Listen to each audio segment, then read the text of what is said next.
오늘 인천에서 열리는 현장 최고위원회에는 대한민국의 관문이자 개방과 혁신을 선도해온 인천광역시의 미래와 비전을 함께 논의하는 뜻깊은 자리입니다. 인천은 하늘길과 바닷길을 통해 대한민국을 세계로 잇는 교통, 물류의 중심지이자 해양산업과 혁신 성장을 선도해온 경제 중심도시입니다.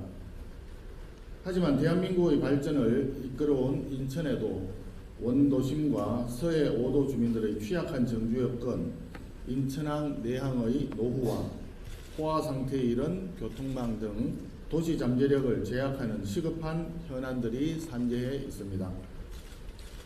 이러한 문제들을 해결하기 위해 제물포 내항 등 도시개발 프로젝트의 조속한 착공, 경인전철 및 경인고속도로 지하화, 인천공항 5단계 확장 사업 추진, GTX B노선 신속 추진을 비롯한 광역 교통망 개선, 송도, 청라, 영종 등 성공적인 경제 자유구역의 확대 등이 체계적으로 추진되어야 합니다.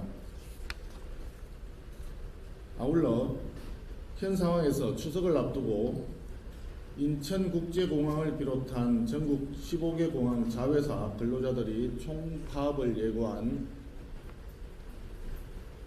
예고한 소식이 전해졌습니다. 19일 첫 파업에 이어 명절 연휴부터 무기한 전면 파업에 나서겠다는 것은 노란봉투법 시행을 앞두고 국민을 볼모로 삼는 정치 파업으로 보입니다. 매우 우려스러운 상황이 아닐 수 없습니다. 추석 연휴에 공항 대란이 일어나지 않도록 정부가 책임지고 문제 해결에 나설 것을 촉구합니다. 최근에 원내 상황에 대해서 한 말씀 드리겠습니다. 이재명 정권의 졸속적인 악법 강행 처리에 맞선 국민의힘 의원들의 필리버스터가 3박 4일, 4박 5일째 이어지고 있습니다. 어제 더불어민주당은 국회 정관법 개정안 필리버스터에 들어가기 1시간쯤 전에 돌연 수정안을 국회 본회의에 제출하겠다면서 필리버스터 중단을 요청해 왔습니다. 그런데 이 수정안이라는 것을 살펴보니까 개선이 아니라 개악이었습니다. 오히려 필리버스터를 해야 될 이유가 더 늘어났습니다. 당초에 본회의장에서 의결하고 국회의장이 고발권을 행사하도록 되어 있던 것을 법사위원회에서 의결하여 법사위원장이 고발권을 가지는 것으로 수정이 되어 있습니다. 우원식 의장에게 주려던 권한을 빼앗아서 추미애 법사위원장에게 주는 더 센 추미애법을 제출한 것입니다. 그리고 사실상 다수당만 위정죄 고발권을 행사할 수 있고 소수당은 위정죄로 고발할 권한마저 봉쇄하는 고발권 독점 조항까지 추가했습니다. 완전히 일당 독재를 하겠다는 것입니다. 초등학교 학생들 학급회의도 이렇게는 하지 않을 것입니다. 입법이 애들 장난처럼 진행을 하는데 국회의 오랜 관행이자 굉장히 중요한 정신은 합의 정신이었던 것으로 기억합니다.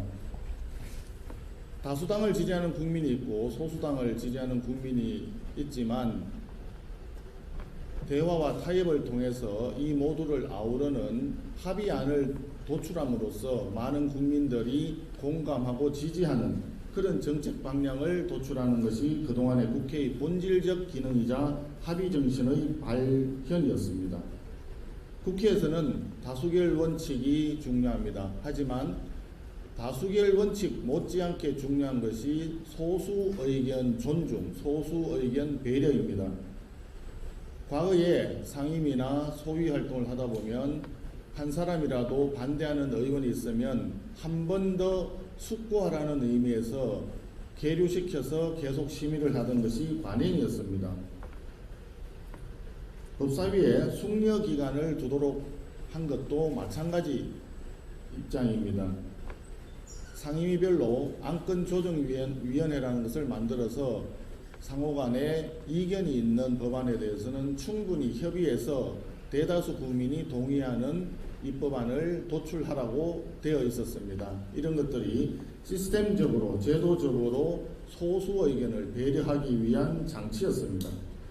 그런데 어느 순간 더불어민주당이 절대 다수를 점하면서부터 국회 내의 합의 정신은 완전히 사라지고 다수결만 중요하지 소수에 대한 배려나 존중은 아예 무시하는 것이 새로운 뉴노멀이 되어가고 있습니다. 교섭단체 간의 타협과 조정의 당사자가 되어야 할 간사마저도 선임해주지 않는 현실입니다. 국회에서 경호권 발동이라는 걸 상임위원장이 발동하는 것은 또 태어나서 처음 보는 상황인 것 같습니다. 우리 의원 4명이 있었는데 무려 13명의 경위가 들어와서 우리 의원들을 에워싸고 강압적인 분위기를 만들었습니다. 심지어 그 중에 3명의 의원에게는 회의장에서 퇴장하라는 추미애 법사위원장의 명령까지 있었습니다. 사실상 지금 필리버스터를 지금 하고 있는 이유도 마찬가지입니다. 필리버스터라고 하는 것은 소수당에게 주어져 있는 마지막 의사표현 수단인 것입니다. 그런데도 불구하고 이것을 다수당이 힘으로 억누르고 있습니다. 처음에 몇 년 전에 필리버스터를 할 때는 소위 회기 쪼개기라는 걸 해가지고 필리버스터를 무력화시켰습니다. 그런데 지금은 5분의 3이 넘는다는 숫자를 이용해서 24시간만 지나면 그냥 필리버스터를 강제로 중단을 시키고 있습니다. 소수당의 의견 자체를 아예 무시하고 있는 것입니다. 자기들 멋대로 독소조항을 잔뜩 넣은 법안을 제출해서 일방적으로 의결을 하려다가 필리버스터를 하니까 수정안을 제시했다고 하지만 그 수정안 자체가 더 개악이라면 어떻게 필리버스터를 중단하고 또 국민을 위한 법안을 만들 수가 있겠습니까? 의회주의는 토론과 설득, 타협의 바퀴로 굴러가는 것이라고 생각합니다.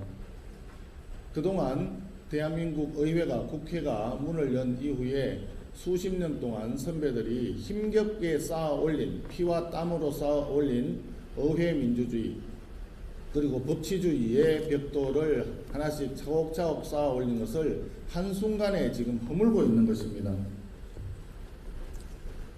무너진 의회 민주주의 정상화는 필리버스터 제도의 정상화와 아울러 법사위 정상화에서 시작해야 합니다. 더불어민주당은 소수당의 필리버스터에 끼워넣고 하루 만에 끊어버리는 만행을 즉각 중단하고 소수당의 정당한 또 정상적인 의사표현을 존중하기 바랍니다. 이것이 소수당에게 주어져 있는 마지막 정당한 저항권이기 때문에 마땅히 존중받아야 합니다. 그리고 법사위원장직을 관례대로 원내 제2당인 국민의힘의 몫으로 되돌려 놓기 바랍니다. 추미애 법사위 독재 체제가 계속되는 한 대한민국 국민들은 안 보아도 되는 더 많은 총극을 보게 될 것입니다. 의회 민주주의를 다시 되살리고 견제와 균형을 통해서 대한민국 국익의 보탬이 될 수 있도록 법사위원장 자리를 지금이라도 원내 2당에게 즉각 내주기 바랍니다. 이상입니다. 네, 다음은 박종지 인천시당 위원장입니다.